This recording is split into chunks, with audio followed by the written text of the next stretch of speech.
बिस्मिल्लाहिर्रहमानिर्रहीम। अस्सलाम वालेकुम। कैसे हैं आप सब? मैं हूं हावर इकबाल और आज की इस वीडियो में मैं आपको बताऊंगा यूट्यूब की 2 न्यू अपडेट्स के बारे में जो आज ही यूट्यूब की तरफ से आई हैं। जो पहली अपडेट है वो है यूट्यूब के म्यूज़िक को लेकर।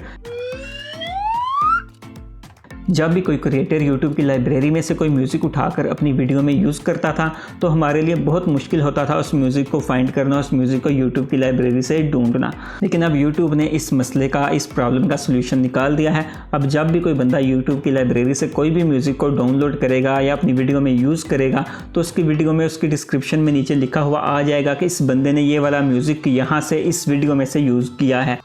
और फिर हम भी बहुत आसानी से उस वीडियो के लिंक पर क्लिक करके हमारे पास वो वीडियो ओपन हो जाएगी और हम उस बैकग्राउंड म्यूज़िक को डाउनलोड करके अपनी वीडियोस में यूज़ कर सकते हैं।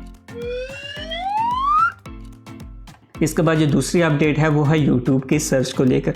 अब आप यूट्यूब में किसी भी वीडियो को सर्च करेंगे तो इस वीडियो में नीचे लिखा हुआ आ जाएगा चैप्टर्स। आपको नीचे चैप्टर्स लिखा हुआ नज़र आ जाएगा। अगर उस बंदे ने चैप्टर्स लगाए हुए हैं तो आपको वो सारे चैप्टर्स शो होंगे और आप वहाँ में से अपनी मर्ज़ी का जो टॉपिक है, अपनी मर्ज़ी की जो यहाँ से आप वीडियो को देखना चाहते हैं, वहाँ से आप उस वीडियो को सिलेक्ट करके वहाँ से आप उस वीडियो को देख सकते हैं। तो ये थी जी न्यू अपडेट्स जो आज ही यूट्यूब की तरफ से आई हैं। अगर आपको इनमें से कोई भी अपडेट पसंद आई है तो मुझे वीडियो में नीचे कमेंट करके ज़रूर बताइएगा। तो मिलते हैं अपने नेक्स्ट वीडियो में, तब तक के लिए अल्लाह हाफिज़। दुआओं में याद रखिएगा।